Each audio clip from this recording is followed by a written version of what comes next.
시편 1편 1절 같이 읽고 시작합시다. 경건치 아니한 자들의 계획대로 걷지 아니하고 죄인들의 길에 서지 아니하며 조롱하는 자들의 자리에 앉지 아니한 사람은 복이 있나니 있는데, Blessed is the man. 이런 사람은 복되도다. 복된 사람은 이런 사람이다. 복된 자들이요. 이렇게 시작하는 시편 1편 이제 blessed 그렇게 복되도다 이렇게 시작한다. 시편 시작이 이제 우리말로는 이제 뭐 경건치 이렇게 번역되어 있는데 이제 시편 시작이 복되도다 이렇게 시작한단 말이죠. 복되도다. 시편은 흔히 찬양과 기도의 책이라고 불립니다. 누구랑 시편은 어떤 책이냐 하면 찬양과 기도의 책. 그 찬양과 기도의 책은 근데 시편 읽어보면 창세기와 출애굽기, 레위기, 민수기, 신명기 이 모세오경 역사부터 요한계시록에 나오는 예언까지 모든 내용을 총망라하고 있습니다. 시편의 내용이 워낙 방대하다 보니 이 시편을 성경 속의 성경 또는 작은 성경, 이제 마틴 루터가 한 말인데 시편은 성경 속의 성경이고 작은 성경이다 이런 별명을 붙였습니다. 시편은 아시다시피 총 150편으로 되어 있고 2461구절 그리고 42,682단어로 구성되어 있습니다. 영어 킹제임 성경 기준입니다. 시편 119편은 시편 중에서 가장 길 뿐 아니라 성경 전체에서 가장 긴 장이고 176절로 되어 있습니다. 시편 117편은 성경에서 가장 짧은 장인데 2절이 전부입니다. 성경 전체가 이제 1189구절인데 그 중간에 해당하는 이제 장이 시편 117편이고요. 오랫동안 강단에서 이제 시편 118편 8절을 주를 신뢰함이 사람 신뢰함보다 나오면 시편 118편 8절이라는 이 구절이 성경 전체에서 중간 구절이다 이렇게 이제 설교를 많이 했는데 요즘 이제 컴퓨터로 이제 싹을 조사를 해보니까 그건 아니고 성경 전체 구절은 31,173구절인데 한중앙에 해당하는 구절은 이제 시편 118편 8절은 한중앙에 해당되는 구절은 아니다 이 말이죠. 이제 시편은 말 그대로 시편이죠. 시의 형태로 찬양을 위한 노래 가사입니다. 찬양을 위한 이게 뭐 노래 가사. 그 말은 뭐냐면 요즘 말로 하면 성경 속에 들어있는 찬송가예요. 이제 성경책 별책으로 되어 있는 찬송가가 아니라 성경 속에 들어있는 찬송가. 성경 속에 들어있는 찬송가, 찬송시. 시편은 주와 그분이 행하신 일을 기억하고 찬양하고 경배할 수 있도록 기록되었습니다. 시편은 모세오경처럼 5권으로 구성되어 있고 시편이 5권으로 구성되어 있다고요. 근데 이 5권으로 구성되어 있는데 모세오경하고 비슷한 구조, 주제를 가지고 있습니다. 시편은 총 150편으로 되어 있는데 1편부터 41편까지를 1권이라고 합니다. 시편 41편까지가 1권이에요. 시편 41편까지가 1권이고 42편부터 우리 성경이 구분이 안 되어 있네요. 시편 42편부터 72편이 2권, 73편부터 89편까지가 3권, 90편부터 106편까지가 4권, 107편부터 150편이 5권, 이렇게 시편은 5권으로 되어 있습니다. 시편은 이제 5권으로 되어 있는데, 시편 1편은, 그 시편 1권은, 1권이 이제 1편부터 41편까지 1권인데, 시편 1권은 창세기와 관련되어 있는데, 창조주 하나님의 주제입니다. 모세오경과 시편의 5권이 구조가 같다 그랬죠. 시편 1권은 창세기와 관련되어 있고, 창조주 하나님이 주제입니다. 그리고 하나님의 창조사역. 2권은 하나님의 보호와 구원이 주제입니다. 그러니까 출애굽기가 연관되어 있죠. 출애굽기가 구원이 주제잖아요. 시편 3권은 78편부터 89편인데 시온의 성소에서 경배를 드린 것을 주제로 하기 때문에 당연히 레위기와 관련이 됩니다. 레위기가 경배잖아요. 레위기가 헌물과 경배 드린 것이고 4권은 90편부터 106편까지인데 이스라엘과 함께 하시는 하나님, 이스라엘과 동행하시는 주님이 주제입니다. 그러면 민수기가 뭐죠? 광야에서 백성과 동행하시는 하나님이죠. 그러니까 민수기와 관련된 내용이고 시편 5권은 107편부터 150편인데 완전하신 말씀을 찬양한 것으로 신명기와 흡사합니다. 그래서 어떤 이는 하나님께서 모세를 통해서 5권의 율법, 5권의 법전을 주셨고 이스라엘 사람 토라라 그러죠. 모세를 통해서 5권의 토라를 주셨고 다윗을 통해서 5권의 시편을 주셨다. 이렇게 시가서 5권을 주셨다. 이렇게 말합니다. 시편의 히브리 제목은 찬양들의 책. 책 이름이 찬양들의 책입니다. 이것이 헬라어로 번역되면서 프살모이, 즉 제목이 뭐냐면 현악기에 맞추어 부르는 노래들. 이제 히브리어로는 찬양들의 책이고, 이제 헬라어에서는 이 제목을 시편을 현악기에 맞추어 부른 노래들, 이렇게 songs, 이렇게, 비슷하지 맞죠? 그랬고, 영어 킹제임스 성경에서는 이걸 이제 psalms라고 번역을 했습니다. 시편, 시들, 이렇게 한 거죠. 헬라 번역에서 유래된 제목입니다. 성경을 분류할 때 욥기, 시편, 잠언, 전도서, 솔로몬의 노래까지를 이 5권을 시가서 시가서 이렇게 하는데, 어떻게 잠언이나 전도서가 어떻게 시가서냐, 특히 욥기가 어떻게 시가서냐 이렇게 생각할 수 있죠. 이거는 우리말 성경 읽어서는 이걸 시가서로 모릅니다. 왜? 이거는 욥기는 시편이든, 시편은 당연히 솔로몬의 아가나 이건 더 그렇게 느껴질 수 있고요. 근데 우리말로 시편이나 잠언, 전도서 이 세 권은, 욥기, 잠언, 전도서는 시가서를 읽히질 않죠. 왜? 산문으로 번역했으니까요. 예. 근데 실제 운문입니다. 근데 한국어를 번역하는 특히 우리 번역자로는 한국어를 전공한 사람도 아니고 이 시적 어떤 걸 가진 사람들이 아니기 때문에 운문체로 번역을 못했네요. 그게 다 산문체로 번역을 해버린 거죠. 그러니까 예를 들어서 우리가 윤동주의 서시하면 나는 하늘 우러러 한 잔 붓고리 없기를 이러면 그냥 번역할 때 나는 하늘을 우러러 한 잔 붓고리 없다 이런 식으로 이제 그 시가 아니지, 그 운문이지. 이렇게 이제 입시에 이는 바람에도 나는 붓고리 때문에 이게 시적 운율로 번역되면 시로 느껴지지만 그걸 그냥 번역하는 사람은 이 운문으로 번역을 안 하고 산문으로 그냥 서술로 번역했다면 하였다 이런 식으로 하였습니다 이런 식으로. 그게 이 욥기나 잠언, 전도서는 시로 번역 안 돼 있고 실제 시편도 사실은 거의 시로 번역이 안 됐습니다. 한글 성경을 번역하다 보면 이 운문이 아니라 산문으로 번역이 되기 때문에 시적 형태는 운율을 살리지 못했습니다. 살리지 못한 거는 어쩔 수가 없었던 것 같고요. 살릴 수가 없었어요, 사실은. 그래서 우리말 성경 읽을 때 시적 느낌이 아니라 그냥 산문으로 읽게 되는데, 특히 욥기 같은 케이스는 아무도 시적으로 못 읽죠. 산문으로 읽게 되는데, 이는 번역본을 쓰는 성도들이 갖는 한계입니다. 이건 어쩔 수 없고, 이제 히브리인들은 이제 전혀 그냥 읽을 때 바로 우리가 한국 사람 김소월이 시를 읽듯이 그 자체가 장제 전부 다 시예요. 그래서 시가서라 그러는 겁니다. 시편은 흔히 다윗의 시편 이렇게 부르죠. 많이 들으셨죠? 다윗의 시편. 근데 다윗의 시편을 가장 많이 지었기 때문에 다윗의 시편이라 하지만 다윗의 시편을 다 쓴 건 아니에요. 스펄전은 시편 주석을 쓰면서 제목을 다윗의 보화, 이렇게 The Treasury of David 이렇게 붙였어요. 아주 역작입니다. 다윗의 시편은 한국말로도 번역되어 있는데 그게 몇 권으로 번역되어 있나? 그만큼 방대합니다. 찰스 스펄전이 그 시편을 주석을 150편까지 쓰는데 18년 걸렸다 그래요. 그 당시 영국에서 구할 수 있는 모든 자료를 다 구해서 편집본이에요, 사실은. 자신이 주석이 아니라 읽어보면 저도 몇 권 하도 읽어봤는데 시편 1편을 주석하면 한 10대명의 그 시편 1편을 주석한 사람들 10대명의 그 좋은 주석을 따다 붙인 거죠. 그렇게 해서 써서 이제 그게 다윗의 보화 이렇게 제목을 써서 아주 경건한 교리적인 내용이 아니라 아주 경건한 내용의 그 적용으로 아주 좋은 주석서입니다. 그러나 다윗이 시편 전부를 지은 것이 아닙니다. 다윗이 시편 이제 150편 중에서 이 다윗의 시라고 이 다윗이라는 이름이 딱 붙어 있는 악장해 준 다윗의 시, 다윗의 기도 이렇게 다윗의 시 이렇게 붙어 있는 거 있죠. 여러분 시편 23편 한번 펴 보시죠. 22편부터 보죠. 22편에 보면 악장해 준 다윗의 시, 23편도 다윗의 시, 24편도 다윗의 시, 25편도 다윗의 시, 26편도 다윗의 시, 27편도 다윗의 시. 계속 뭐예요? 28편, 29편 전부 다 다윗의 시 나오죠. 32편도 다윗의 시, 31편도 다윗의 시. 계속 다윗의 시라고 나오죠. 이렇게 다윗의 시하고 딱 붙어 있는 시 말. 이렇게 이름이 붙어 있는 거.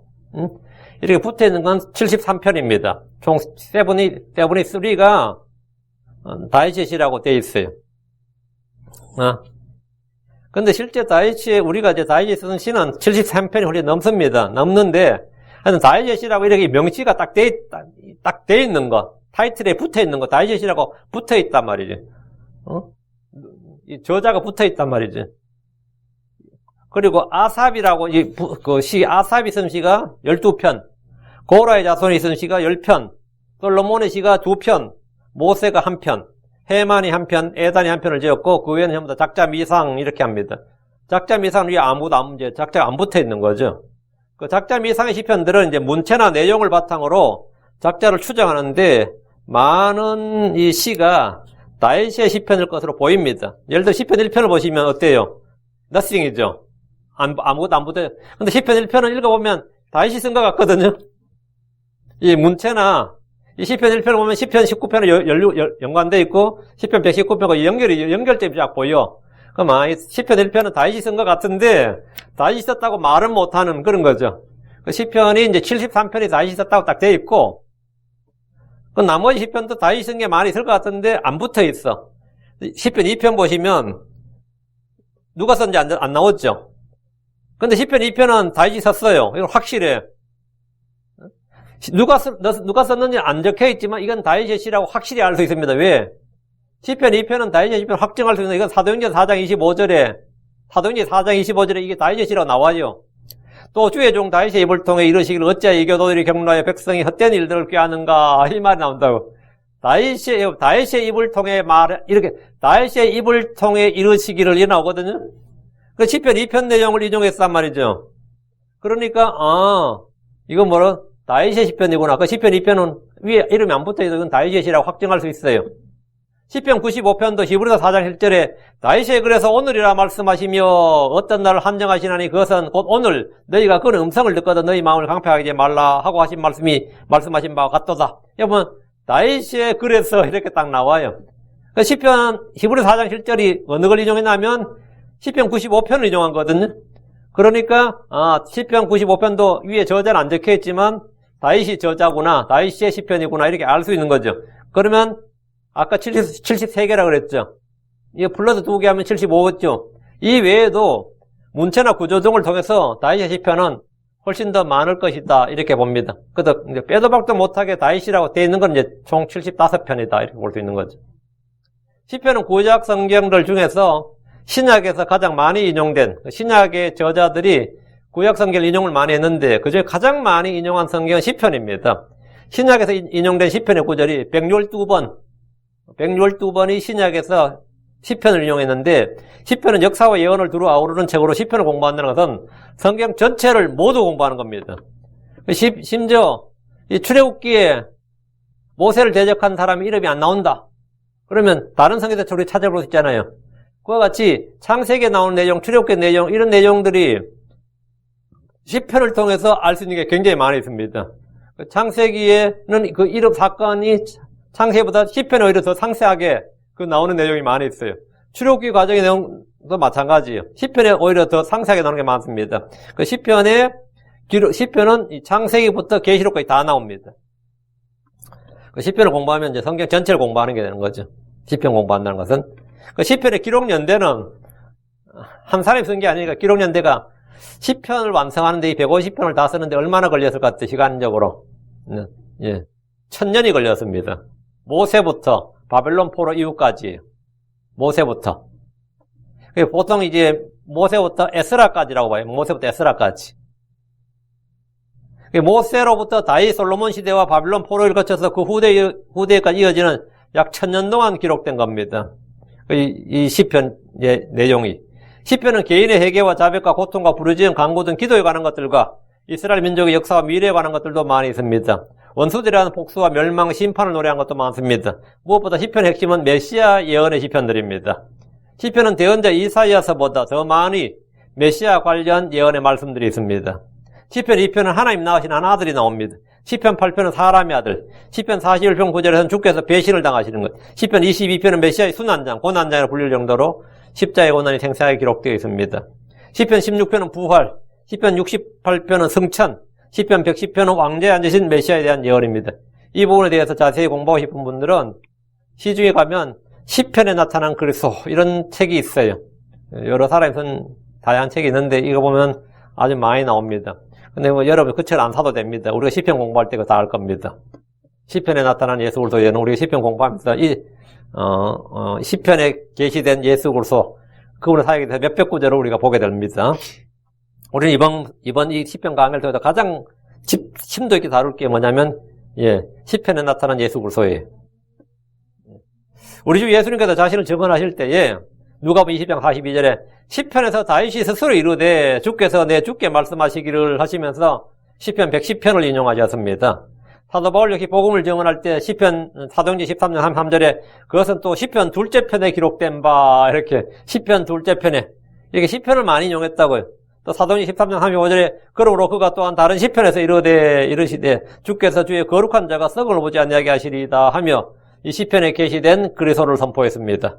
모세가 주 예수 그리스도를 증언하고 기록했듯이 시편 역시 주 예수 그리스도를 증언하고 기록합니다. 우리가 시편을 공부하면서 거기에서 예수님을 발견한 것은 밭에 숨겨진 부활을 찾고 소유하는 것보다 더 값진 일입니다. 시편이 성도들이 부를 찬양, 노래의 가사로 기록된 것은 노래가 가장 효과적인 교육 수단이기 때문입니다. 노래가. 군대에 가면 군인들에게 개소에도 군가를 가르치고 부르게 합니다.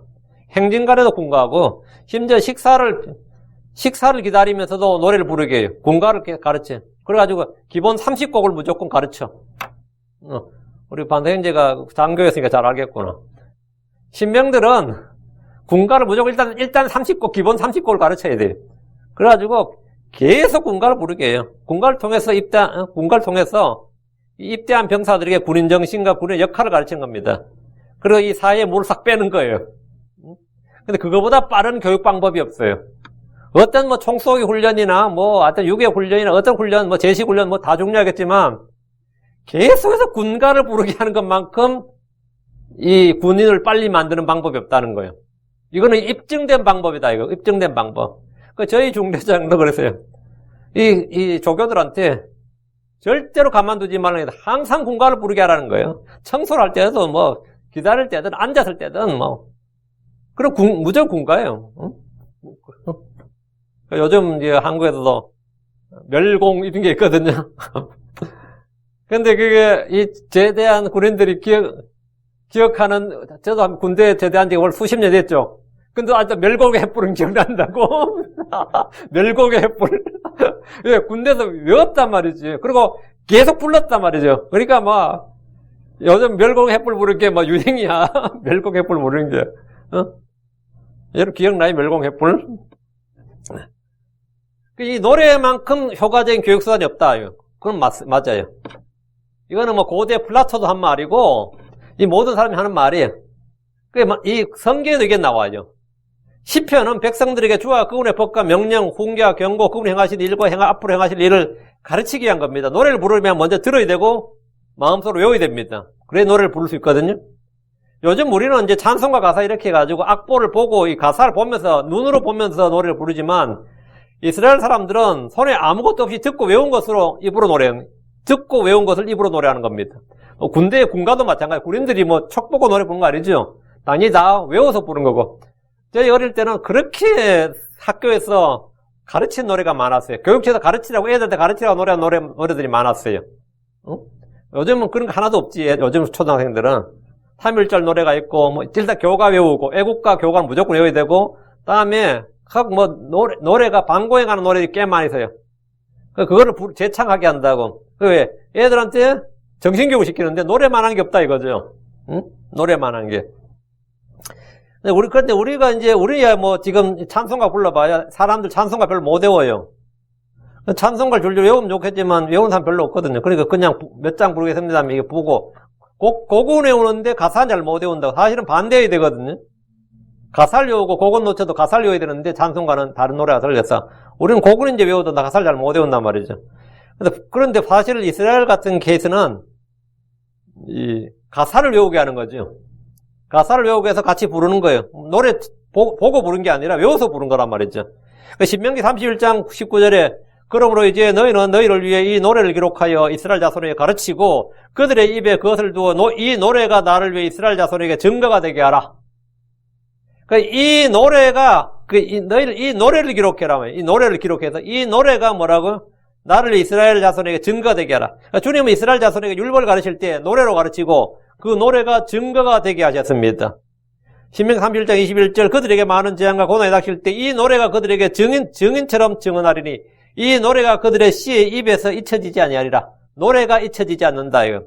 노래는 제대로 한번 외워두고 부르면 몇십 년이 지나도 쉽게 다시 부를 수 있을 정도로 오래 기억됩니다. 그래서 성도들에게는 노래가 필요합니다. 우리가 찬송가 부르는 이유가 다른 게 아니에요. 노래를 통해서 뭡니까? 예. 이 마음에 이게 기억하게 하고 이 신앙을 고양하는 거죠. 신명 31장 22절 그러므로 바로 그날에 모세가 이 노래를 기록하여 이스라엘 자손에게 가르쳤더라.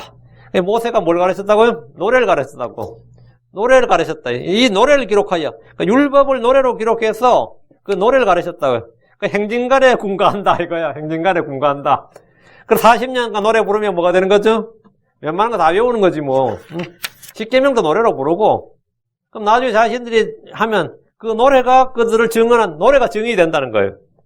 몇 구절 더 봅니다. 신명기 31장 31절 모세가 이스라엘 온 회중의 귀에 이 노래의 말씀들을 말하되 끝까지 말하니라. 그 노래를 말했다. 노래의 말씀들을 말하되 끝까지 말하니라. 또 신명기 32장 44절 모세와 눈의 아들 호세아가 와서 이 노래의 모든 말씀을 백성의 귀에 말하니라. 이 노래의 모든 말씀을 그 주의 말씀을 뭐라고요? 노래의 말씀이라. 노래의 모든 말씀이라 할 때. 이걸 전부 다 노래로 바꿔서 부르게 한 거예요.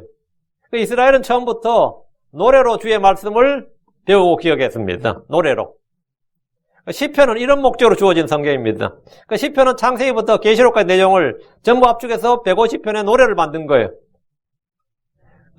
제가 아는 형제는 그렇게 노래를 잘해요.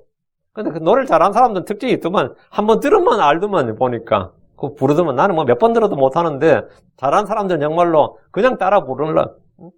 자기 집에 뭐 라디오 없으면 옆집에 나오는 라디오 듣고도 그 노래를 따라 부를 줄 알더라고요. 그렇게 노래를 잘하네. 그래서 내가 네 노래 얼마나 하냐 했더니 시주에서 부른 노래 내가 다 안다더라고.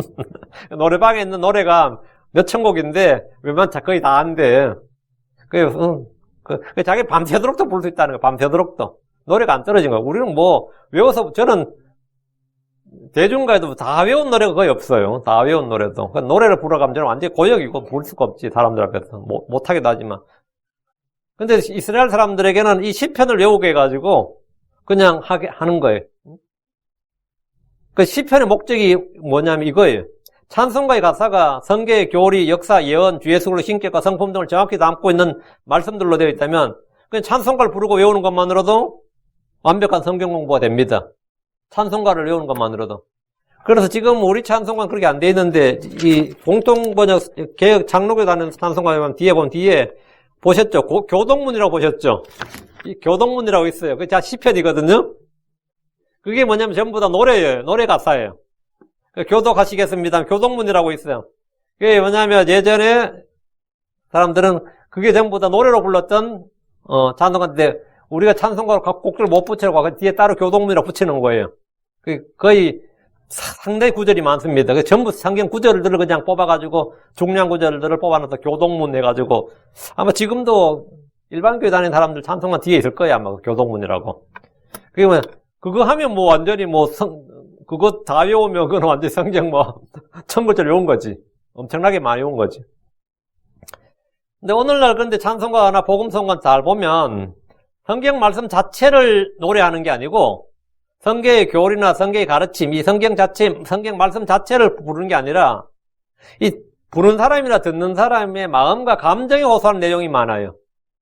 사실 이 가사가 별로 의미가 없고 그냥 이 음률 좋고 가사가 좀 그런 거. 그래서 복음성가 같은 게 이제 좀 히트치고 그런 거 있었죠. 그게 보면 하나의 말씀이 아니라 그냥 감정이 감수성이 약간 호소하는 내용들이 그런 찬송가나 복음성가를 불러도 이제 그런 걸 불러도 사람들이 이제 별로 믿음이나 영적 지식에 별 도움이 안 되는 거죠. 부르긴 부르는데 신로한 같은 거 불러도 별 도움 안 돼. 약간의 고소하게 약간의 신로함이 뭐지 하고 약간의 저걸 있는데 별 도움이 안 되죠. 도움되지 않는 경우가 많은데 이는 제가 가장 안타깝게 생각하는 부분입니다. 많은 분들이 좀 음악에 재능이 있는 분들이 이 시편을 그냥 가사를 그대로 성경으로 했으면 좋은데 하는 생각. 근데 이제 그런 찬양은 제가 들었기는 이제 여호와는 나의 목자시니 그 정도 있죠. 그리고 산상수훈으로 마음이 가난한 자는 거 있지. 그런 거는 이제 그 자체 가사가 전부 다 그런 찬송가야 돼, 사실은. 여기 우리 찬송가 없죠? 마음이, 나 놀랐어요. 근데 곡조 내가 부르기 좀 어렵더라고. 근데 듣기 굉장히 좋더라고요. 근데 개혁성경 물론 가사긴 하지만 찬송가 자체를 성경 자체를 가사를 했고 또 몇 개는 제가 들은 게 있는데 성경 자체를 이제 성경 자체 본문 가사로 한 그걸 들은 적이 있는데 제가 미국 교회를 갔는데 거기 보니까 자주 그걸 하더라고요. 저는 그때 깜짝 놀랐어요. 저는 하나도 모르는 거예요. 근데 보니까 그들이 부른 노래가 성경 그 자체로 몇 편 펴서 한다고 하는데 몇 절부터 몇 절까지를 노래를 부르더라고요. 여러 번 봤어요. 그래서 제가 야, 이거 우리도 좀 했으면 좋겠다 싶은데 제가 그런 음악에 재능이 없는 게 좀 상당히 안타깝고 또 음악에 좀 재능 있는 분들이 이 시편처럼 이렇게 특히 시편 1편 같은 거, 시편 2편 같은 거는 이거 시편 1편 같은 거는 뭐 너무 간단하잖아요. 시편 2편 같은 건 12절인데 4개씩 해가지고 뭐 3절이든지 3개씩 해서 뭐 4절로 해가지고 부르면 딱 좋은 찬송가 가사거든요. 시편 3편은 뭐 말할 필요도 없고 시편 3편은 이미 그런 게 나와 있으니까 이미 좋은 찬송가로 나와 있으니까 그럴 거예요. 그럼 이게 굉장히 신앙의 노래를 안다는 자체가 뭐면 성경 말씀 아는 거예요. 교리를 아는 거고. 자, 다음 시편을 분류하는 방법 중에 하나는 내용을 따라 형식을 유지하는 건데 지혜의 시편, 회개의 시편, 애곡의 시편, 할렐루야 시편, 감사의 시편, 저주의 시편, 예언의 시편, 답관치의 시편. 이게 답관치의 시편이란 말인데 이거 뭐냐면 한국말이 좀 어렵네요. 히브리 알파벳 순서로 시작되는 시편이에요. 시편 119편 같은 게 그런데 좀 이따 몇 편이 있습니다. 다음에 통치자의 시편, 메시아의 시편 같이 분류할 수 있습니다. 그건 내용에 따른데 그리스도를 왕으로 고대하는 왕의 시편, 로열 삶스러운데 이게 이제 왕의 시편, 통치자의 시편 그럽니다. 알파벳 순서로 된 시편 아까 이제 답관체 시편이라는데 이것이 이제 시편 9편, 10편, 25편, 34편, 37편, 111편, 112편, 119편, 145편 이런 게 이제 알파벳 순서로 된 시편이에요. 그리고 할렐루야 시편이라 해서 이제 이거는 Praise the Lord. 할렐루야. 우리 성경 주를 찬양하라. 이렇게 그 내용에 주를 찬양하라. 이렇게 하는 시편이 있어요. 이런 시편들은 이제 할렐루야 시편들, 시편 111편, 112편, 130, 113편, 115에서 117편, 146에서 150편까지. 그러니까 이제 이런 할렐루야 시편이라고 그러고, 시편 42편부터 83편은 다른 시편으로 달리 여호와라는 주라는 명칭 대신에 엘로힘이라는 이름을 사용합니다. 그걸 엘로힘 시편 이렇게 하기도 하고, 이건 이제 구분하는 거죠. 그냥 별거 아닙니다. 시편 120편에서 134편은 성전에 올라가는 시편이라고 부르는데 이는 주의 성전으로 가는 순례자들이 그 성도들이 예루살렘으로 가면서 암송하며 부른 노래라고 해서 이 순례자의 시편, 성전에 올라가는 시편 이렇게 합니다.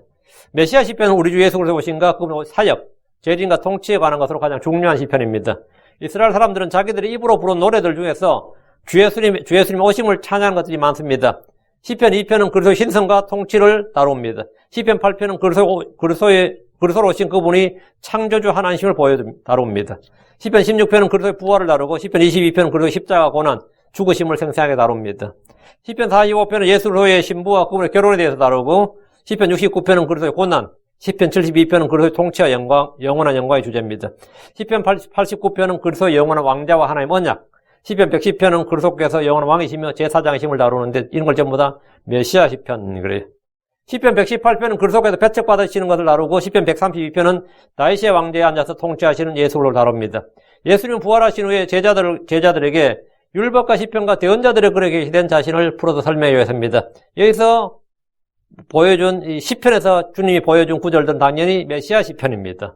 메시아 시편에서 제자들에게 이런 걸 보여주었을 겁니다. 시편 읽다 보면 악자에 준 다윗의 시 이런 표제물이 붙어있는 시편들이 있죠. 표제물이 붙어있는 시편들이 있는데 이것은 성가대 연주를 위해서 지은 시편으로 노래하고 연주하도록 악장에게 주었다는 말입니다. 총 55개, 55개의 시편에 악장에게 준 다윗의 시, 악장에게 준 이런 말이 있습니다. 악장에게. 그 다윗의 시, 다윗의 기도, 다윗의 믹담, 악장에게 준 다윗의 믹담 이런 표제문도 있는데 사람들이 안 읽고 그냥 넘어가서 그렇지 다윗의 시는 뭐 문제 없는데 다윗의 믹담 해버리면 이건 무슨 말인지 모른다고요. 다윗의 믹담이 뭔지 그냥 적혀 있어. 이래 넘겨보면 다윗에게 여기 보시면 4편 보시죠.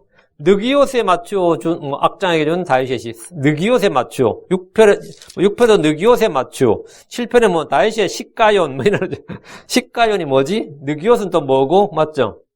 뭐 9편은 뭐 룰라벳에 맞추어 8편에 뭐 기띠스에 맞추어 이런 거 있죠.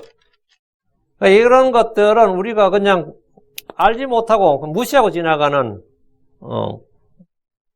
표제문이에요. 성경에 분명히 있습니다. 예.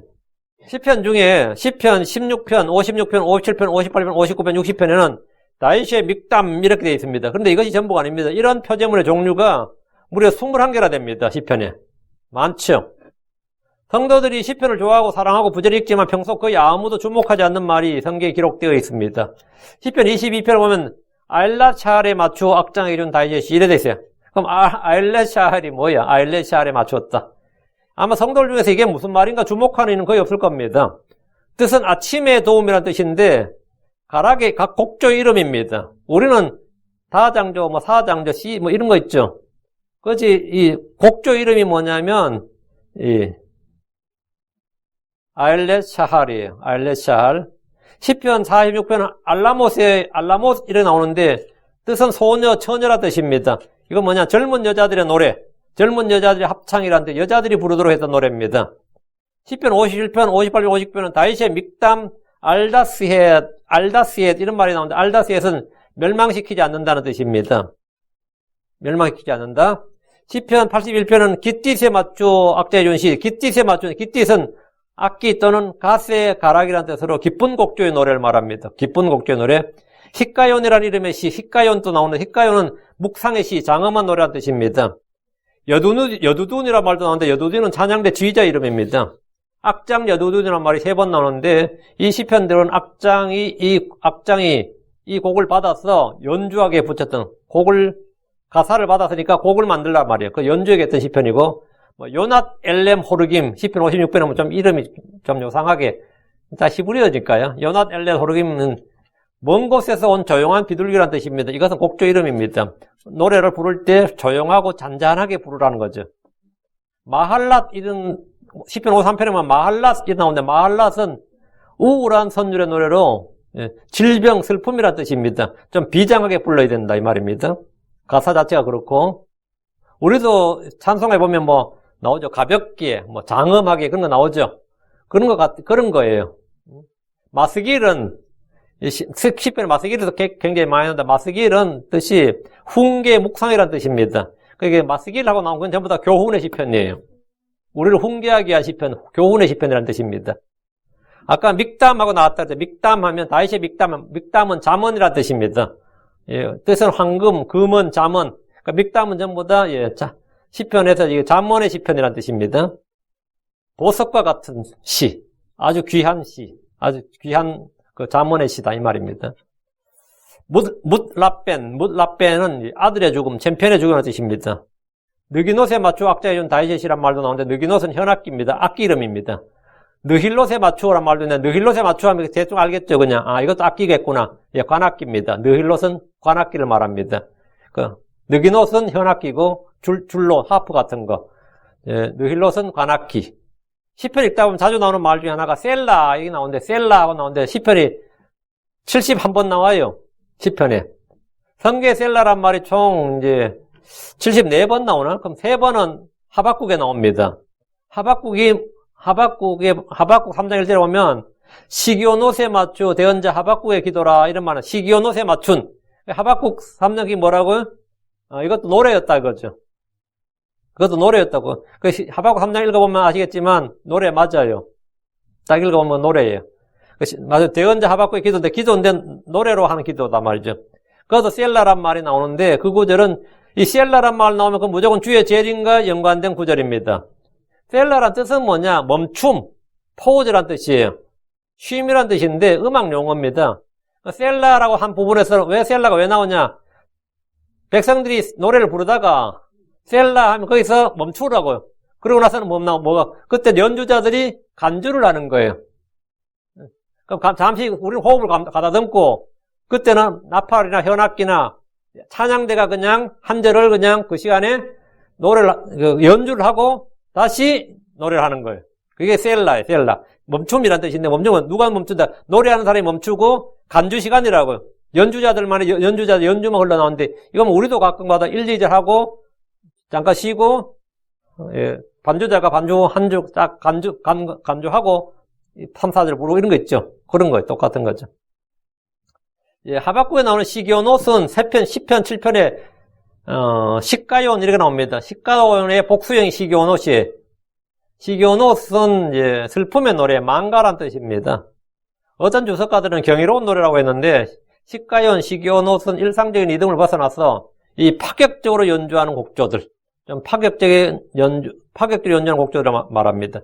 스미노스에게 맞추어, 10편, 6편하고 12편 나오는데, 스미노스에 맞추어 이거 할 때, 스미노스는, 제8음, 낮은 주로 남성 성가입니다. 소사님이라는 곡도 있는데, 보면 소사님은 정은의 백합이라는 뜻으로 홀레식에서 부른 노래로 추정합니다. 이건 주로 결혼식 축가로 부른 노래, 이렇게. 수산나라는 이름을 가진 여성들이 있는데, 이 소사님에서 나온 게 영어 수산나입니다. 수산나, 이게 히브리에서 나온 거예요. 그 뜻은 백합이라는 뜻, 릴리라는 뜻입니다. 백합이라는 뜻입니다. 수산에도, 그러니까 수산에도 그저 소사님과 같은 뜻입니다. 이와 비슷한 말로 소사님 에도 10편, 80편 나오는 말인데, 이것도 수산에도, 소사님 에도, 소사님 다 같은 뜻입니다. 같은 말에서 나온 겁니다. 이 시간은 10편 전체 내용을 소개하는 시간이므로 10편 각권을 간략하게 좀 정리를 하겠습니다. 시중에 나온 대부분 성경에도 이 단락 구분을 짓고 소제목을 붙여놓은 성경들이 많이 있습니다. 스스로 성경 읽으면서 직접 내용을 요약하고 제목을 적을 수 있다면 최상인데, 10편 일단 1편을 펴보시면 1편에는 제목이 안 적혀 있네요. 근데 10편 2편에는 제목을 적어놨죠. 메시아의 승리와 왕국 이런 식으로 흠정리에도 적어놨죠. 1편 안 적고 2편은 적어놓고 3편은 또 안 적어놓고 4편도 안 적어놓고 5편도 안 적어놓고 거의 다 안 적어놨어요. 근데 여러분은 이걸 적으셔야 돼요. 10편 1편은 뭐냐? 10편 1편은 하나님의 말씀을 노래하라. 하나님의 말씀을 기뻐하라 합니다. 주의 말씀을 즐거워하는 자가 복이 있는 사람입니다. 10편 1편 내용은 복 있는 자와 불경건한 자의 대조인데 10편 1편의 제목은 뭐냐면 하나님의 말씀을 기뻐하라 이렇게 됩니다. 10편 2편은 너는 내 아들이라 이날 내가 너를 낳았도다. 그 뭐냐? 그리스도는 하나님이 친히 낳으신 아들. 이걸 제목을 여러분 알아서 적어야 되는데 그리스도의 탄생이에요. 10편 2편에 보면 나오죠. 7절에 내가 측량을 밝히 보이라 주께서 내게 이르시되 너는 내 아들이라 이날 내가 너를 낳았도다. 이게 뭐예요? 누가 보면 2장 11절에 예수 그리스도의 탄생이라고. 그게 너는 내 아들이라. 이게 10편 2편의 주제예요. 10편 3편은 구원은 주께 속하오니입니다. 수많은 백성이 나를 치려고 일어서고 나를 괴롭히는 자들이 어찌 그리 많은가 탄식하면서 고난 중에 처한 다윗이 주께 부르짖어 기도하면서 얻은 결론이 뭐냐? 8절에 구원은 주께 속하오니 주의 복이 주의 백성에 있나이다. 고난이 엄청 많다는 게 지금 앞에 나오지만 괴롭힌 자들이 너무 많고 10편 3편 내용이 고난 가운데 있는 다윗, 고난 가운데 있는 성도에 고난 가운데 있는 성도인데 그 결론은 어떻게 되느냐 이거 마지막에 나오죠. 구원은 뭐라고요? 구원은 주께 속하오니. 여러 이제 성경 읽으면서 시편의 내용을 이제 요약을 하는 거예요. 시편 4편은 주께서 내 마음속에 두신 기쁨. 이게 시편 4편의 이제 제목이 되겠습니다. 7절에 나오죠. 시편 5편은 3절에 나오면 다윗이 아침 기도입니다. 오 주여 아침에 주께서 내 목소리를 들으시리다 해서 시편 5편은 다윗이 아침에 한 기도. 다윗이 아침 기도 이렇게. 시편 6편은 마음이 상한 자의 울음, 눈물의 기도. 주제는 고통을 당하는 성도의 단련, 죽음, 슬픔 속에서도 하나님의 구원에 대한 확신을 고백하는 것인데, 마음이 상한 자의 울음 또는 눈물의 기도. 이게 이제 시편 6편이고요. 시편 7편은 보호의 기도입니다. 위험과 고난에서 주께서 지켜주시고 구원해달라는 기도입니다. 그러니까 주님께 뭐래요? 내가 주를 신뢰하니까 나를 핍박하는 모든 자들에게서 나를 구원하시고 나를 건져내소서. 나를 구원하시고 나를 건져내소서. 같은 말, 구원이라 건져내는 거나 같은 거죠. 이건 중복이라고 하죠. 중복은 같은 말 중복을 피하기 위해서 뭐라고요? 이 강조용법인데 이거는 이제 동어 반복 회피라고 했죠. 이건 시가서에 늘 나오는 표현이에요. 나를 구원하시고 나를 건져내소서. 왜? 나는 지금 너무 어렵고 힘든데 주님께서 나를 구원하시고 건져내소서. 어떤 상황에서 나를 보호해달라는 보호의 기도다. 10편 8편으로 갑니다. 10편 8편은 뭐예요? 모든 것을 다스리도록 지음받은 사람. 첫사람 아담, 마지막 아담이에요. 첫사람은 영광과 존귀로 관을 썼으며 주께서 지으신 모든 것을 다스리도록 창조되었다. 이게 10편 8편이죠. 여러분, 요 4절부터 쭉 보면 나오죠. 예? 사람이 무엇이기에 주께서 그를 생각 속에 깊이 두시나이까 사람의 아들이 무엇이기에 주께서 그를 찾으시오니까 하면서 주께서 그를 천사들보다 조금 낮게 만드시고 아담이죠. 그에게 영광과 존귀로 관을 씌우셨나이다. 아담은 첫사람 아담 주께 기름 부음 받은 왕이었다 이 말이에요. 첫사람 아담은 다 장차 오실 분의 모형이다 그랬죠. 마지막 아담, 둘째 사람 마지막 예수의 모형이다고요. 그래가지고 6절, 7절, 8절은 창세기에 나오는 이야기죠. 주님께서 모든 걸 지배하게 하셨다. 주께서 지으신 모든 걸 지배하게 했다. 만물의 영장인 사람, 뭐 이렇게 제목 잡아도 되고, 모든 걸 다스리도록 지음받은 사람, 뭐 이렇게 되고, 뭐 아니면 첫사람 아담의 존귀, 영광 이래 써도 되고, 하여튼 뭐, 제목은 여러분이 알았었는데, 이 내용이 뭔지 파악되죠? 예. 10편 9편은 승리에 대한 기쁨, 이러면 됩니다. 승리에 대한 기쁨과 감사. 경건한 자의 찬양, 뭐 이런 거. 10편 11편은 악한 자의 번성과 그에 대한 심판. 10편 11편을 보면, 예, 악한 자가 번성하다 이거예요. 응? 근데 악한 자의 번성인데, 그 번성으로 끝나면, 이제 뭐, 항락, 그건 안 됐죠. 그래서 주님께서 그에 대한 심판이 있다. 10편, 12편은 고난받는 성도들에 대한 보존과 말씀의 순수함. 고난받는 성도들의, 10편, 12편 내용이 뭐예요? 하나님을 따른 자들이 끊어지고 신실한 사람들이 자녀들 가운데서 없어지나이다. 고난받는 사람 지금 땅에서 너무 고생한단 말이죠. 그들이 저마다 자기 이웃과 더불어 헛된 것을 말하며 아첨하는 입술과 도마를 말하나 짭쪽한데 주님께서 어떻게 하신다는 거예요? 5절 가난한 자의 학대받는 것과 궁핍한 자의 탄식하는 것을 인하여 이제 내가 일어나 그를 위해 쭉 나오죠. 그러면서 이제 주의 말씀들은 순수한 말씀들이니 했는데 주님께서는 말씀을 지키시는 분이에요. 자신이 보존하시겠다는 말씀 지킨다. 그게 보존과 성도들에 대한 보존, 말씀의 순수함. 이게 하여튼 10편 12편의 주제입니다. 제목을 그렇게 잡으면 됩니다. 10편 13편은 1절부터 딱 느낌이 올 겁니다. 원수들의 득세. 사악한 자들이 행행하는 거죠. 원수들의 득세 속에 고난받는 성도들. 이 땅에서 그렇죠. 원수들이 득세하고 성도들은 고난받고. 10편 14편은 세상 사람들의 일반적인 죄입니다. 세상 사람들의 일반적인 죄가 뭐죠? 하나님 없다 하나이다. 이거죠. 인간의 배교와 타락, 그 무신론, 하나님이 없다 하는 세상 사람들. 10편 15편은 주의 장막, 주의 산에 거하는 자들. 15편은 누가 주의 장막에 가고 누가 주의 산에 거하느냐. 누가 주의 거룩한 산에 거하리까. 누가 거하죠? 예. 경건한 자들, 의로운 자들이 거한다. 이 말이에요. 다음 10편 16편은 그리스도의 죽으심과 부활입니다. 9절 10절로 나오죠. 그리스도의 죽으심과 부활. 10편 16편은 메시아 시편입니다. 10편 17편은 중보자이신 그리스도입니다. 중보자이신 그리스도. 예. 다음 10편 18편은 그리스도를 위한 하나님의 권능, 그리스도의 죽음과 부활과 머리 되심이 다 나옵니다. 10편 18편. 다 그래서 메시아 시편이에요. 10편 19편은 하나님의 창조물과 말씀. 우리가 이번 사경에서 다룬 내용입니다.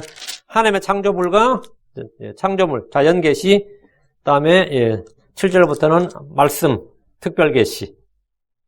10편, 20편은 신뢰의 노래입니다. 그리스도와 그의 구원, 신뢰의 노래.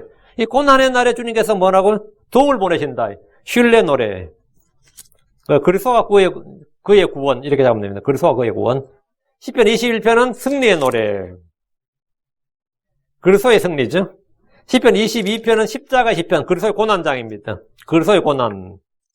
10편 23편은 너무 잘 알죠. 목자장입니다. 목자의 시편, 목자장. 선한 목자 되신 예수 그리스도. 선한 목자, 큰 목자, 혼의 목자이신 예수 그리스도. 10편 24편은 영광의 주 재림의 시편입니다. 영광의 주 재림의 시편, 목자장이신 그리스도입니다. 10편 25편은 지금 다 적기 힘들죠. 제가 원고 올려드릴게요. 10편 25편은, 죄에 눌린 혼의 기도. 죄에 눌린 혼의 기도인데, 이거는 이제, 10편 25편은 히브리어 알파벳 순서대로 되어 있어요. 22절까지 있죠. 히브리어 알파벳이 22글자입니다. 10편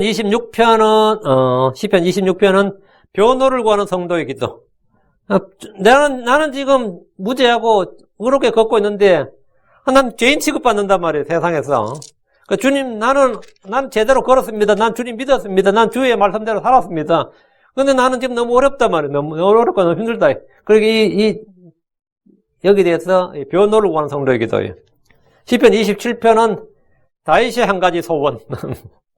다윗의 한 가지 소원이 뭔 같아요? 다윗의 한 가지 소원. 그게 나오는데, 평생토록 주의 집에 가며 주의 아름다움을 바라보며 그분께 여쭙는 것. 이렇게 나오죠. 다윗의 소원. 시편 28편은, 예, 기도에 대한 기도예요. 내가 하는 게 기도라는데, 내 기도 좀 들어주세요, 이거예요. 내가 하는 기도를 주님께서 좀 들어달라는 기도예요. 기도에 대한 기도. 그래. 예. 나의 기도를 들으소서. 뭔지 알겠죠? 나의 기도를 들어달라고 기도하는 거예요. 기도에 대한 기도라 그래요. 기도에 대한 기도. 시편 29편은, 예, 주의 음성. 4절에 나오면 주의 음성. 주의 음성은 어쩌다, 3절도 주의 음성, 4절도 주의 음성, 5절도 주의 음성 나오죠. 7절도 주의 음성, 8절도 주의 음성. 주의 음성. 폭풍 같은 심판이죠. 예, 주의 음성. 시편 30편은 치유를 위한 찬양. 예, 치유를 위한 찬양. 예. 내 마음도 상하고 몸도 상하고 그 치유를 위한 찬양. 시편 31편은 원수에 대한 승리. 시편 31편 5절이 이제 우리 주님께서 인용하신 십자가에서 우리 주님이 인용하신 구절입니다. 예. 주님께서 돌아가실 때 시편 31편 5절을 인용하셨어요. 누가복음 23, 46절에 나오죠. 시편 32편을 하면 시편 32편 이거는 회개의 기도 또는 참회의 시편 그럽니다. 예. 회개의 기도 또는 참회의 시편. 잘 알죠? 다윗이 한 유면 두 편의 회개의 기도가 나오는데 32편하고 51편이죠. 33편은 구속받은 자의 기쁨, 찬양의 시편. 구속받은 자의 기쁨과 찬양. 34편은 구원에 대한 감사. 35편은 원수들의 멸망을 기도했다. 그래서 이걸 이제 35편 8절 보시면 나오죠. 35편 8절. 원수들의 멸망을 기도했단 말이에요. 원수들의 멸망. 이런 시편은 뭐라 하냐면 저주의 시편이라고 합니다. 저주의 시편. 그러니까 우리가 누구 망하도록 기도하는 게 맞느냐? 안 맞죠. 크리스천이 누구 망하도록 기도하는 건 안 맞아요. 그러니까 시편에 나오는 저주의 기도는 뭐냐면 예수 그리스도를 대적한 예수 그리스도의 원수를 말하는 겁니다. 예수 그리스도, 다윗을 예수 그리스도의 예표로 보고 다윗의 원수를 예수 그리스도의 원수로 봐서 이 예수 그리스도, 복음의 대적자, 십자가의 원수들, 예수 그리스도의 대적자들에 대한 멸망, 그들의 이제 지옥에 떨어져라, 멸망하라, 뭐 어떻게 되라, 이런 기도예요. 우리가 어떤 형제들이나 나한테 기분 나쁘게 한다고 저는 망해라 하는 이런 기도는 크리스천이 할 수 있는 기도가 아니고, 그건 그리스도의 영도 아니고 그리스도의 마음이 아닙니다. 그거는 성도들이 할 수 있는 기도가 아니에요. 우리 누구도 누구를 저주할 수 있는 기도를 할 수가 없어요, 크리스천들은. 저주한 자를 위해서 뭐 해주라고요? 축복해야 돼요. 우리는. 그건 말도 안 되는 소리고. 그럼 시편에 나오는 이 다윗이 왜 이렇게 저주의 기도를 많이 해요? 저주의 기도 꽤 많아요. 읽으면 끔찍하다고. 멸망이 알지 못하는 사이에 그에게 닥치게 하시며. 어때요? 8절에 그가 숨긴 그물에 그가 잡히게 하시되 바로 그 멸망에 그가 떨어지게 하소서. 뭐 이런 거거든요. 응? 그러면 내 혼이 주를 기뻐하고 그분의 구원을 즐거워하리로다. 뭐 이게 말이 되는가? 이게 신약하고 너무 맞지 않느냐? 이 고민하는 분들이 있는데 이거는 뭐냐면 예수 그리스도의 대적자들에 대한 멸망, 복음을 믿지 않는 원수들인 것이지 우리 사적인 아니면 우리 뭐 이런 것은 아닙니다. 거기에 대한 오해가 없기 바랍니다. 시편에 나오는 모든 저주는 다 그리스도의 복음의 원수, 십자가의 원수를 말합니다. 시편 36편은 악한 자들과 주 하나님에 대했죠. 예. 시편 37편은 악인의 형통을 보는 성도들의 자세. 악인의 형통을 보죠, 우리가. 근데 우리 자세가 어떻게 되냐고요? 이게 어떻게 해야 되냐, 이거예요. 1절, 너는 악을 행하는 자들로 인해 초조해하지 말며 불법을 행하는 자를 부러워하지 말라, 뭐 쭉 나오죠. 악인의 형통을 보는 우리의 자세라고. 우리가 그런 세상 사람들 누구 집 샀다, 누구 차 샀다, 누구 성공했다 그러면 하늘이 부럽다면 어때죠? 부러워하는 마음이 어쩔 수 없겠지. 그게 그냥 드는 건데, 그 부러워하는 마음이 이제 시기가 되고, 어때 부러움이 넘어가죠. 하면 안 된다고. 근데, 악을 행하는 자가 부럽다. 그러면 말도 안 되는 거지. 그거는 전혀 부러워할 게 아니다. 그런 것에 대해서, 그 악인의 형통, 악인의 성공, 그런 걸 보는 세상 사람들, 불신자들의 그런 형통을 볼 때 우리가 가져야 될 자세가 뭐냐, 이거예요. 37편. 10편 37편 다 그 내용이고요. 10편 38편은 번민하는 성도의 노래. 번민의 시편이라고 합니다. 그건 고난받는 성도와 죄예요. 고난받는 성도와 죄.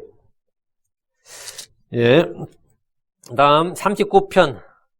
인생 무상과 허물을 노래한 시편인데 사람의 연약함이죠. 시편 39편은 인생 무상 허무. 예. 다음에 시편 40편은 자신의 몸을 희생물로 드린 그리스도입니다. 6절에서 8절에 나옵니다. 자신의 몸을 희생물로 드린 순종하신 그리스도에 나오죠. 시편 41편은 형제와 친구들에게 배척받은 그리스도. 배척당하신 그리스도. 9절에 보면 나옵니다. 시편 42편은 낙심하지 말라, 불안해하지 말라. 그 근심 속에서 하나님을 찾음. 뭐 이렇게 잡으면 되겠네, 제목을. 근심 속에서 하나님을 찾음. 시편 43편은 주의 빛과 주의 진리로 인도받아 주의 집으로 가자. 예. 원수들에 대해서 하나님께 부르짖는 건데, 원수들에 대해서 하나님께 부르짖었는데, 나는 주의 빛과 주의 진리로 인도받아. 난 어디 간다? 하나님 집으로 간다, 이거예요. 시편 44편은 절망의 부르짖음입니다. 이 땅에서 고난받는 성도의 삶인데 도움을 갈구하는 성도의 기도입니다. 제목을 어떻게 잡든지 여러분 알아서 잡으시고 도움을 구하는 성도의 기도. 시편 45편은 어린 양의 혼인잔치입니다. 시편 45편은 어린 양의 혼인잔치. 읽으시면 뭐 바로 딱 잡힐 겁니다. 시편 46편은 전쟁의 승리, 재림의 주 예수님. 시편 46편 5절 8절에 보면 전쟁의 승리, 재림의 주 예수님입니다. 대환란에서 구원의 결과를 말하는 겁니다. 시편 47편은 그리스도의 통치입니다. 하늘의 왕국에서 왕 대신 그리스도를 맡습니다. 왕 대신 그리스도. 시편 47편 8절에 보면 딱 나오죠. 시편 48편은 하늘의 왕국을 다스린 그리스도. 전부 다 메시아에 관한 거죠. 민족들의 심판과 그리스도의 왕국인데, 아마게돈 전쟁이 끝나고 하늘의 왕국이 이제 천년왕국 시작되기 바로 직전의 이야기입니다. 하늘의 왕국을 다스린 그리스도. 시편 49편은 재물을 신뢰하는 것의 허무함. 사악한 자들의 부와 형통함이 허무함입니다. 재물이 아무리 많아도 아무 쓸모없다 이 말이죠. 시편 50편으로 가서 시편 50편은 의를 향하는 것이 주께 희생물 드리는 것보다 낫다. 시편 50편은 의를 향하는 것이 주께 희생물 드리는 것보다 낫다. 거룩에 대한 하나님의 요구입니다. 시편 51편은 회개의 기도, 참여하는 성도, 다윗의 그 회개의 기도죠. 시편 52편은 하나님보다 재물을 신뢰한 자의 최후. 시편 52편 하나님보다 재물을 신뢰한 자의 최후. 시편 53편은 사람들의 어리석음, 죄, 배교의 시대 뭐 이런 겁니다. 시편 54편은 형제들, 친구들에게 배반하신 그리스도. 13절 14절에 나오는데 다윗이 자기 신뢰하던 친구 아히도벨에게 배반당한 거. 예수 그리스도와 유다와 관계 이렇게 매치가 됩니다. 시편 56편은 주를 신뢰하면 사람을 무서워하지 않는다. 구원을 바라며 찬송하는 건데 주를 신뢰하면 사람을 무서워하지 않는다. 이게 시편 56편 11절 나오고요. 시편 57편 원수들이 많으면 주께 기도하라. 환난 중에서의 구원입니다. 원수들이 많으면 주께 기도하라. 원수들이 많으면 주께 기도하라고. 시편 58편은 저주의 기도입니다. 악인들의 6절 7절 나오죠. 악인들의 심판. 시편 59편도 저주의 기도예요. 의인에 대한 악한 자들 증오. 시편 60편은 실망의 시편이라고 합니다. 실망의 시편.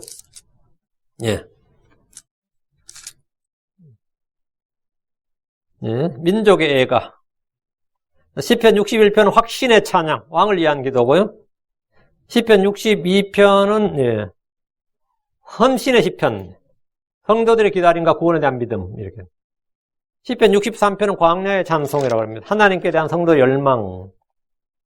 시편 64편은 보호, 보존의 기도입니다. 악한 자들의 운명을 다루는데 성도들이 거기에 대해서 악한 자들 사이에 있는 성도들의 보호와 보존. 시편 65편은 재림과 천년왕국입니다. 재림과 천년왕국 시편이에요. 시온에 계신 하나님이거든요. 재림에 하셔서 시온에 계신 예루살렘 왕대에 앉아 계신 예수님입니다. 시편 66편은 와서 하나님께서 행하신 일들을 보라 해서 왕국에서의 경배와 찬양. 모든 민족이 전부 다 예루살렘 와서 주님께 찬양, 경배하고 찬양이 된다고. 이거 천년왕국이에요. 시편 66편 5절에 보면 왕국에서의 경배와 찬양입니다. 시편 67편은 전도의 시편이라고 합니다. 프리칭. 우리가 주님을 알린다 이거예요. 민족들에게, 모든 사람들에게. 민족들 가운데 주를 알리라. 민족들 가운데 주를 알리라. 전도의 시편. 시편 68편은 군대의 대장이신 예수 그리스도, 승리하는 백성입니다. 아마겟돈 전쟁에서 승리를 말한 겁니다. 구속의 완성입니다. 시편 69편은 그르소의 고난, 거절당하신 그르소고요. 시편 69편. 시편 70편은 대적들로부터의 구출, 도움을 갈망하는 부르짖음. 시편 71편은 신뢰의 고백, 희망의 노래 그럽니다. 신뢰의 고백. 14절, 16절부터 잘 나옵니다. 자, 시편 72편으로 갑니다. 그리스도의 통치의 영광, 장엄함. 위대한 왕국의 시편이라 그래요. 위대한 왕국의 시편. 이게 딱 보면은, 이 내용이 이게 딱 매치가 되는구나 알 수 있어요. 시편 73편은 악인의 형통함을 본 성도의 반응입니다. 악인의 형통함을 본 성도의 반응. 어땠어요? 거의 실족할 뻔했다 그랬죠. 악인의 형통함을 본 성도인데, 악인들의 번영, 성도들의 고난에 대한 문제. 악인들은 번영하고 왜 성도들은 고난을 받는가? 여기에 대한 딜레마를 아주 잘 썼어요. 아삽의 시인데 시편 73편이 욥기의 주제이기도 합니다. 시편 74편은 원수들에 의한 성소의 모독입니다. 원수들에 의한 성소의 모독. 시편 75편은 재판장이신 그리스도의 심판. 8절하고 10절하고 나오죠. 시편 76편은 예수 그리스도의 통치. 시편 77편은 환난을 당하는 성도들. 시편 78편은 이스라엘 역사 속의 하나님. 시편 79편은 예루살렘 원수들의 심판을 위한 기도입니다. 시편 80편은 이스라엘의 회복을 위한 기도입니다. 이스라엘 회복. 이스라엘 다시, 다 모여서, 왕국을 이루는 이스라엘 회복을 위한 기도. 시편 81편은 이스라엘이 마지막 때 다시 모일 것 회복에 관한 겁니다. 이건 이제 재림의 시편이죠. 마지막 나팔 소리에, 나팔절에 모이는 거예요. 시편 82편은 재판장이신 그리스도. 이거는 이제 민족들의 심판입니다. 마태복음 24장 25장에 나온 그 이야기입니다. 시편 83편은 이스라엘의 원수들이 정복된 민족들의 멸망. 이건 아마겟돈 전쟁이고요. 시편 84편은 군대들의 주 이스라엘 회복입니다. 이거 전부 내용이 좀 매치가 쭉 되죠. 쭉 해보니까. 시편 85편은 이스라엘 민족적 부활, 천년왕국입니다. 6절이 민족적 부활이고 10절부터 13절이 천년왕국이거든요. 시편 86편은 기도와 찬양. 시편 87편은 시온의 영광. 천년왕국에서 예루살렘입니다. 왕국에서 주님께서 이제 왕좌에 앉으신 거죠. 시편 88편은 고통 중에 있는 혼들의 부르짖음. 경건한 자들의 어두운 경험입니다. 경건한 성도들이 이 땅에서 겪는 어둠이 오는데 이스라엘은 대환란이에요. 그게 어둠이고. 우린 성도들 일상에서 겪는 이제 하나님의 엄침한 골짜기로 할 수 있겠죠. 시편 89편은 하나님의 신실하심. 49절에 다윗의 언약을 성취하신 하나님. 하나님 자신의 말씀을 반드시 성취하신다 이거예요. 어떤 경우에도 89편의 내용이 상당히 길어요. 근데 그 딱 한마디로 요약하면 하나님의 신실하심, 언약을 지키시는 신실하심이에요. 시편 90편은 모세의 기도입니다. 모세의 기도인데 사람의 타락한 상태를 나타냅니다. 사람의 타락한 상태. 모세의 기도를 시편 90편을 쭉 읽어보면 인생은 뭡니까? 길어도 70이고 강건한 80이다 보니 나오죠. 그럼 천년이 주께서는 천년이 단지 지나갈 어제 왔고 밤에 한경점 같다. 인간은 뭐라고요? 그러면 아무것도 아니죠. 천년이 주님한테 한경점 같은데 인간은 그러면 70년은 뭐죠? 한경점이 뭡니까? 100분의 1도 안 되는 거잖아요. 10분의 1. 천년이 10분의 1이 100이고 0.7%. 인생 전체가 한경점에 0.7%밖에 안 된다면 인생의 허무함, 인생의 타락한 상태, 이제 그런 걸 이제 되고요. 시편 91편은 구속받은 성도 하나님의 교제. 11절과 12절은 사탄이 예수를 시험할 때 사용했던 구절입니다. 시편 92편은 안식일을 위한 노래인데, 이제 우리가 매주 안식일 또 이야기하겠지만, 마지막 안식은 찬양입니다. 천년왕국을 이야기한 겁니다. 안식을 위한 노래입니다. 시편 93편은 주의 지상통치, 천년왕국입니다. 5절에 나옵니다.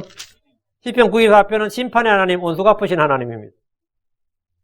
시편 95편은 이 땅에 오신 예수 그리스도를 믿자. 7절, 8절입니다. 예수 그리스도는 왕이요 하나님이시다. 예수 그리스도를 믿으라 이거예요. 시편 95편은 초림의 예수 그리스도를 믿으라고요. 예수 그리스도는 왕이요 하나님이시다. 시편 96편은 재림에 주는 심판의 주시다. 13절에 나옵니다. 시편 97편은 왕이신 주 예수님의 통치. 시편 98편은 승리의 노래, 승리의 새 노래. 온 땅이 그분의 승리를 찬양한다. 온 땅이 그분의 승리를 찬양한다. 시편 98편은 주 예수님의 지상통치, 그리고 5절과 9절은 후렴이고요. 시편 100편은 그리스도 왕국에서 찬양과 경배입니다. 시편 101편은 의로우신 왕과 그분의 통치. 시편 102편은 배척당하신 왕인 예수 그리스도. 시편 103편은 하늘의 왕국의 통치, 주께서 세우신 왕국입니다. 19편부터 19절부터 22절까지가 주께서 세우신 왕국이고요. 시편 104편은 창조물들의 찬양. 그 주님께서 이 땅에서 오시고 하나님의 말들이 이 땅에 나타날 때 모든 창조물들이 자유로 얻는다. 영광스러운 해방 자유로 얻는다 했죠. 모든 왕국들이 모든 창조물들이 그분을 찬양한다고요. 그 창조물들의 찬양. 시편 105편은 출애굽의 역사를 돌아보면서 찬양한 역사의 하나님 찬양한 거고요. 시편 106편은 광야에서 방황하는 동안 하나님 베푸신 선하신 그 인내를 바라보며 돌아보며 찬양한 출애굽 역사, 그다음에 광야에서의 찬양. 제가 여기까지 하다가 힘이 들어가지고 그만했어요. 107편부터 150편까지는 하면서 하도록 하겠습니다. 이건 왜 이렇게 했냐면 여러분이 시편을 반복해 읽으면서 이 요약을 10편만 아니고 성경 어디든 마찬가지예요. 저는 이걸 대학교 때부터 이 연습을 했어요. 성경 읽으면서 옆에다가 항상 요약을 착착하면서 이 한 줄로 쭉쭉 요약하는 연습을 참 많이 했어요. 우리는 그걸 이제 팩추얼 스터디라 그랬는데 그걸 어디서도 그렇게 하는 건 잘 모르겠습니다. 저희 하여튼 그걸 훈련 좀 받았어요. 아주 유익했던 훈련이었어요. 네, 이제 뭐 다른 곳에서는 이제 이렇게 챕터에 뭐 이렇게 써놨는데 이거보다는 여러분이 스스로 내용을 딱 보고 여기서까지 이런 내용이라고 착착 요약을 해 나가면 성경 공부가 거의 뭐 잘 되죠. 아주 좋아요. 그래서 그렇게 하시기 바랍니다. 제가 어제부터 시편 하면서 굉장히 빨리 읽으면서 요약을 하는데 한 106편까지 하니까 150편까지 못하겠다 싶어서 106편까지가 시편 4권이거든요. 107편부터 150편이 5권이에요. 5권은 제가 뺐고 여기까지만 하고 마치겠습니다. 시편 소개 여기까지 하고요. 시편 1편은 이제 이번 주 토요일부터 시편 1편 하겠습니다. 시편 1편 다 읽어보시고 이래 공부합시다.